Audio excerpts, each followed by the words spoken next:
If you need to find $500, what's the best way to do that and keep it? I know me as a person, a lot of Americans don't have an emergency fund. I don't know why y'all don't have an emergency fund. That should be, I keep at least, right now I'm trying to leave debt and do all that stuff. So my emergency fund is very low, $2,000. But $500 is not going to be the end of me. I know for most Americans, if you have an emergency, probably over $100, you will roll over and probably almost die from that emergency. Your car break down, all hell's about to break loose. You're gonna go through it. Your pipes, you gotta bring out a plumber, you're gonna have to go through it. So this is gonna talk about $500, where to find it. But I'm telling you, the best way to find that $500 would be to have an emergency fund where you put some money into every month. That way, when you have an emergency, which most emergencies are under what they've already said, $2,000, you will be financially stable in that instant. Because most random emergencies are under $500. Let's be real. I know I've had tires pop on a car that's under $500. Thankfully, I had my emergency fund, my $2,000 emergency fund. Something happens, you have to run out to the store and get this, get that. You'll have an emergency fund to be able to afford that. So that's what we're going to get into right now. You need $500, how you should get it. Let's go. Say your car breaks down, and the repairs are going to cost you a few $100s. How would you pay? In 2022, a Federal Reserve survey found that about a third of Americans couldn't cover a $500 expense out of pocket. Dang. There are a lot of bigger picture reasons for that, but this video is going to look at something really specific: the actual routes that Americans in this situation typically take to get that money, and how much each of them might cost down the line.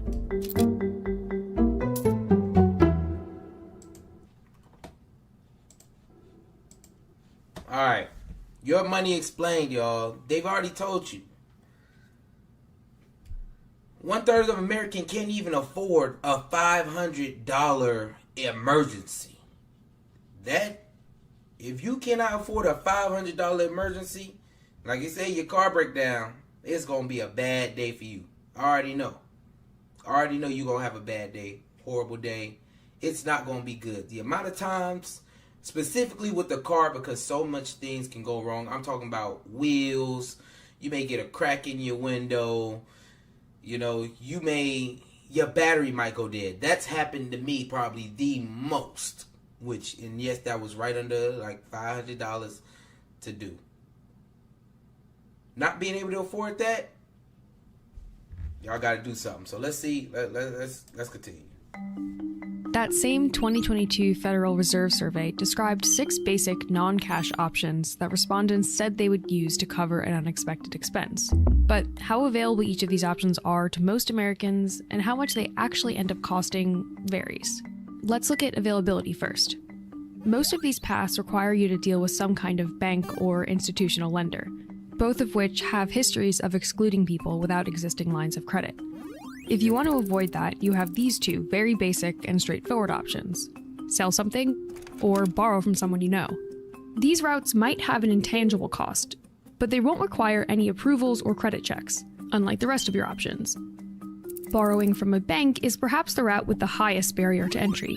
In order to be approved, you'll have to have really good credit and put together a pretty detailed application, and be able to prove you have the income to pay it back. And a lot of banks have a lending minimum of $1,000, which means more money to pay back later or taking the time to find a bank with a lower loan limit. Credit cards are slightly easier to get, though it varies depending on the card. About 82% of Americans already have one. But if you don't, it'll take some time to be approved and receive your card. Same thing for the bank loan, meaning they might not be viable for covering a time-sensitive expense. And then there are these 2. At first glance, you might call them the easy options.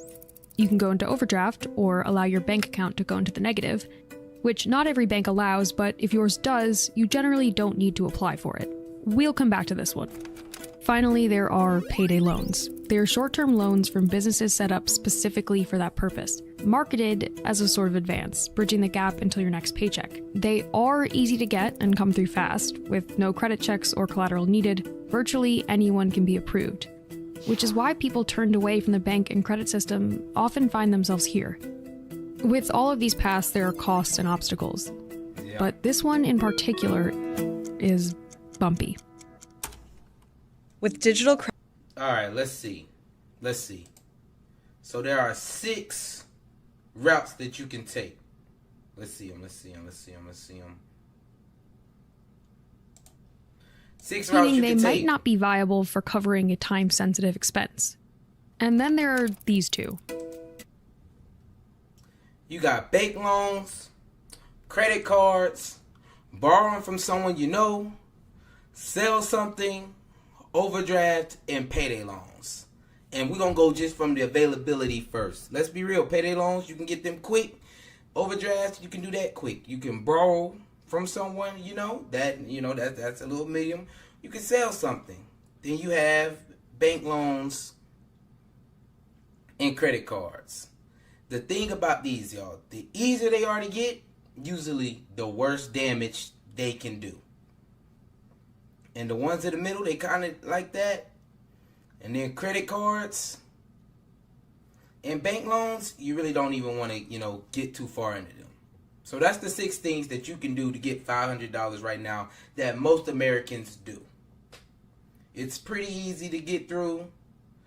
Availability-wise, it seems so base level.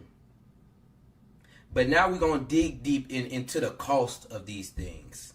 Not having that money for your emergency, what it costs you in the long run is really what matters. And all of these have a cost to them. I don't care what anyone says. You can borrow from somebody. That's cool. Your overdraft, payday, sell something. You go to the bank, use credit card.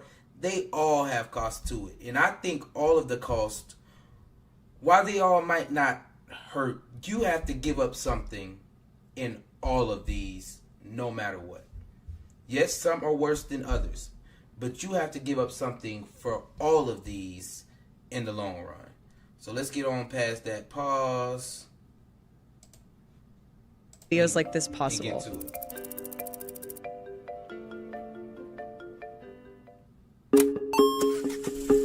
These 2 are likely to cost you the least down the line. If you sell something, you may need or want to replace that object eventually, but you'll have no outstanding debt, and you won't have to deal with interest or fees. And if you borrow from a friend or family member, they may not necessarily charge you interest at all. So your interest rate, in bank speak APR or annual percentage rate, could be 0 or close to it, meaning your debt won't grow while you're trying to pay it off. These paths are where it starts to get. All right, so I just want to talk about those 2 paths first because they made them seem like this is the path to go to. And I'm going to just start with selling something. When you sell something to make up that, you most likely are having to sell something that's valuable to you. And I wouldn't want anyone to sell something that is, overly valuable to them. I know people who need money, they're paying family heirlooms, their dead relative gave them something and they sell that. It even gets down to selling stuff that's not theirs. You're stealing at that point to sell something that means of value to you. And the way that affects you mentally is not good. Like, you literally selling something that means something to you. Like, if your father gave you a watch but he ended up dying and now you're having to go sell that watch, pawn that watch off in order to get $500. The emotional damage from that is not equivalent to what you could have done if you saved up a $500 emergency fund. The joy you get out of that. Like, they made it seem like it's so easy. You won't have any debt for that $500 and you won't accrue interest, so it won't cost you any more. It costs you mentally having to sell that item. Like, it could mean something to you. When you're selling something, it's going to have to mean something to you. Protection, Some people may have to sell, their guns for quick money. So now they're out of protection. The value of things that you have to sell, it's not that easy just to go, okay, I'm going to get rid of this. Unless you really just don't care about it or don't need it. That's like me if I sold my laptop. Okay, I don't use my laptop all the time. But when I use my laptop, I need my laptop. And I've done sold it because I wasn't financially responsible enough to have an emergency fund for $500. And now we can go on to asking someone else for money. That is never easy on both sides. The person who's asking for the money or the person who's giving the money. It's never easy on both sides. Usually, yes, let's say you don't have to, show anything to pay that back. You won't accrue any interest, it won't build. But let's be real. What happens if you don't pay that back? Then what? What happens? You've asked someone for this money and you don't pay them back. Then what? Your relationship is ruined. That relationship goes down the drain. And then on the other side, now that person is sacrificing for you. So now that whole trust system, it switches a little bit, That whole trust system, it has to switch. It has to switch. That has ruined many of relationships. Let's be real. That's probably one of the biggest relationship killer is money. Well, he asked me for $20 and I gave him $20. He ain't give me $20. Said, man, it's just $20. When in reality, they were giving you their last $20. And that whole relationship just got destroyed over this situation that if you were financially responsible enough to have your emergency fund, it could have been avoided. It could have been avoided all the way. I tell people, honestly, borrowing money from someone, I personally, being financially responsible, would never give money out to anybody that I needed at that point in time. That I needed at that point in time. I would never. Yes, I do expect my money back. Yes, I do expect my money back. Yes, I do expect my money back. But I don't need it at that point in time.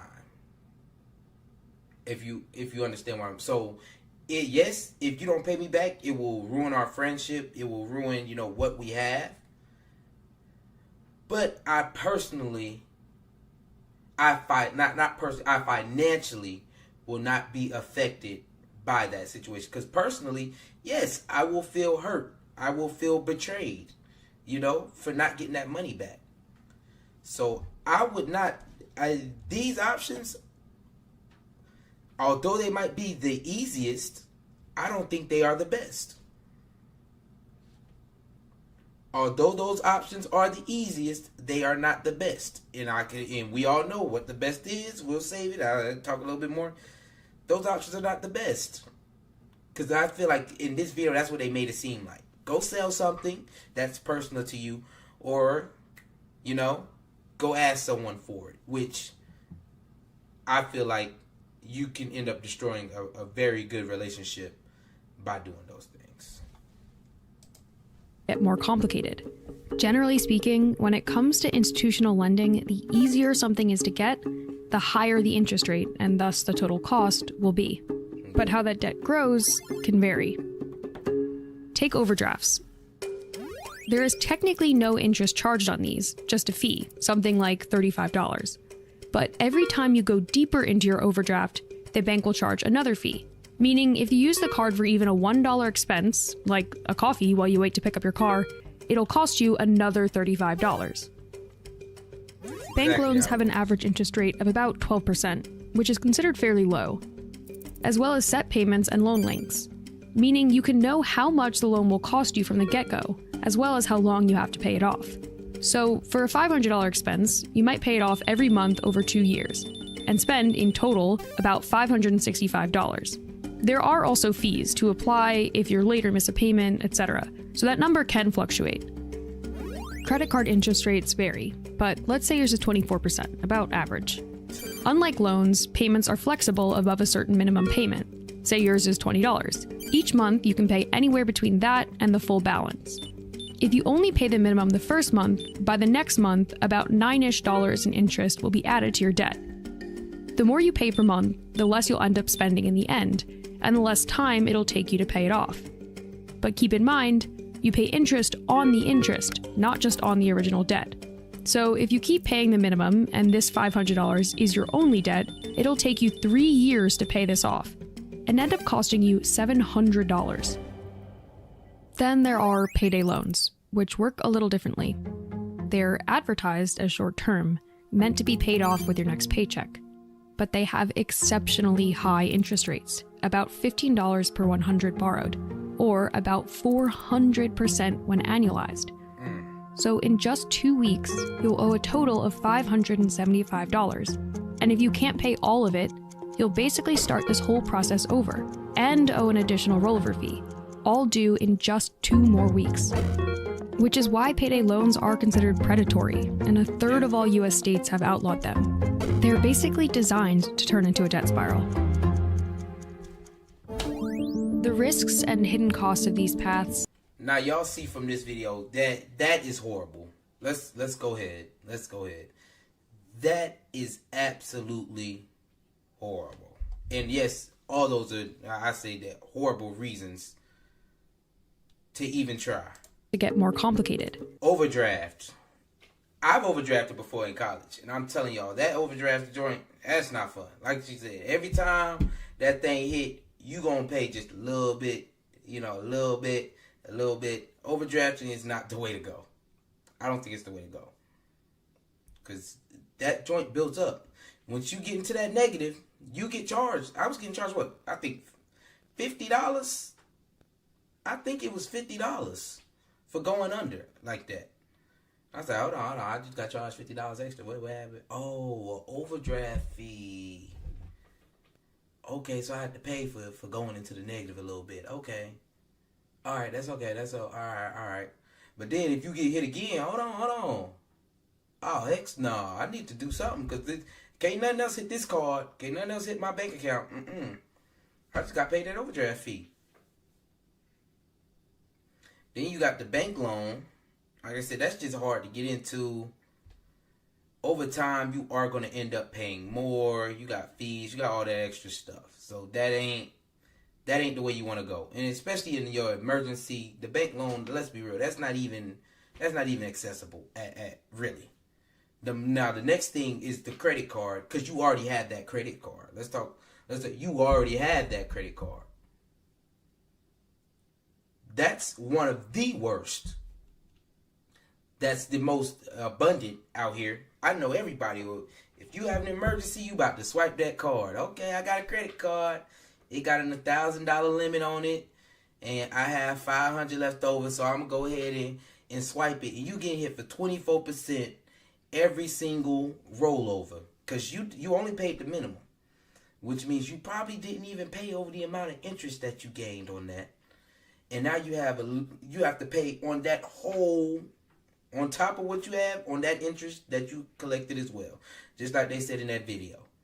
That is why credit cards, you never let your credit card roll over. People ask me about credit cards. Yeah, use them, they give you the points, they do all this. But the reason people don't understand a credit card is because they don't understand that if you let it roll over, you are paying more and more on that interest. That's another spiral thing that goes on. It's just that they say that the interest isn't as high. But 24% to me is all out of this world, too much. Especially when you're paying on the interest on top of what you spent your money on. So you're paying for the interest. Now I'm paying for the interest of the interest. Like, come on. Do never let a balance carry over on your credit card. So I don't even think that's the best thing to use. And then payday loan, we all heard about payday loans. I hope you're not using no payday loan. And this is why they put them in the poor community, because, well, you gotta do it or you ain't gonna have your light bill on. Your water bill ain't gonna run. And they are killing people, basically, in that debt spiral. Y'all seen how predatory that was just in that example. That example was ridiculous, what they do to people with payday loans. I hope in Georgia they don't allow them. Like they said, a lot of states have outlawed them. They need to be outlawed because that is definitely predatory. And sometimes credit cards need to be looked at because the amount that they giving y'all and allowing y'all to do with credit cards are ridiculous. And that's why people are in so much credit card debt. Because they paying for interest on top of interest on top of interest. I don't hear payday loans affecting too many people nowadays. You know, like in the past, I know, and definitely in poor communities, payday loans are a big thing. But for most, you know, middle class, all that, the credit card is where it knocks you across the head the most. And yeah, they say it's not accessible, but when you're in an emergency, you already have that credit card. So it's very accessible at that point. All you're going to do is swipe that card, $500, and I just paid a minimum. And next thing you know, you paying on the interest from 10 years ago. And that just is what it is. That just is what it is. Let me let this video go and finish out. Because this, y'all cannot keep doing this. Rely on one of these, a strong emergency fund. If you end up having to rely on one of these, a string of bad luck could put you. I never thought I would make much money. Hold on. They done messed up my video. Say your car. They done messed up my video. Let me get on to the end of it. Alright, let's get it. The risks and hidden costs of these paths together make a great case for starting your own emergency fund. Yes, they do. If you end up having to rely on one of these, a string of bad luck could put you in a really bad position. Have you going And downhill? for that 32% of Americans who will need to turn to one of these options, that's a problem the country has yet to solve. And that's all they had to say, y'all. At the end, they had to say, get you an emergency fund. Get you an emergency fund. That's what you need no matter what. You need an emergency fund. For me, I have an emergency. I don't know why. I knew why. Because my car was my biggest emergency. That's why I said I'm getting a new car. Because I don't want to have to worry about that. And I have the maintenance packages and all that. Because I don't want to worry about that. I had an emergency with my car probably about at the low end every 3 months. You know, it's an emergency with my car. Something's going on with my car. About every 3 months. It was an older car, so it had been driven a lot. And once you get to that 100,000, something's going to go wrong here. Something's going to go wrong there. Something's going to go wrong in that part. Something's going to go wrong on that end. And it spirals downward if you do not have that emergency fund. What Dave Ramsey say? Because we can take some good things from Dave Ramsey now. Y'all know y'all hate him. $2,000 while you're paying off your debt. $2,000 is all you need while you're paying off your debt. Because most emergency funds are under $2,000. I mean, most emergencies will cost you under $2,000. And it will not uproot everything that you have going in your life. You won't have to ask someone, can you borrow $500 because your tires are all about to go bald or they're about to pop. You won't have to ask someone. You won't have to sell something because you need a new battery for your car. You won't have to swipe your credit card because your AC went out in the middle of the summer. You feel me? Like, and all that stuff, yes, it matters for your sanctity and your life. It matters for your life, how good your life is going, and things like that. Emergency fund, emergency fund, emergency fund. This video should have been why you need an emergency fund. Because getting $500 is going to put you through it. And they was only talking about $500. So think about those numbers. Just switch them up. Switch up those numbers. $1,000 emergency comes. $1,500 emergency comes. A $200 emergency comes. Just add it up. And that's why everyone needs an emergency fund. If you with me, make sure you like, subscribe, and leave a comment.